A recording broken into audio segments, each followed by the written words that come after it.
Have you ever noticed that Elijah did not ask God to send fire just to prove he was right?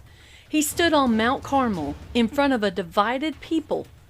Israel wasn't fully rejecting God, but they weren't fully following him either. They were limping between two opinions, one foot toward Yahweh, one foot toward Baal, one heart split in two directions. So Elijah asked the question, how long will you go limping between two opinions? And then he rebuilt the altar of the Lord. That detail matters. Before the fire fell, the altar had to be restored. Before God answered publicly, the place of worship had to be put back in order, stone by stone. Elijah rebuilt what neglect had broken. Then he prayed something powerful. Not, Lord, show them that I'm a prophet. Not, Lord, embarrass my enemies. Not even, Lord, prove that Baal is false. He prayed, let it be known that you are God, and it is to you that they must turn their hearts back to. That was the purpose of the fire. Not spectacle, not entertainment, not religious drama. Restoration.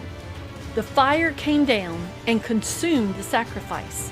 The wood, the stones, the dust, even the water in the trench. Nothing was left untouched. Because when God answers by fire, he doesn't merely touch the surface. He reveals what only he can do. And when the people saw it, they fell on their faces and cried, the Lord, he is God. The Lord, he is God.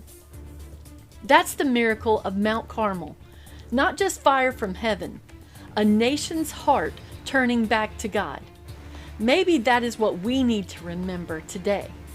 Sometimes we ask God to send fire because we want him to prove something to others.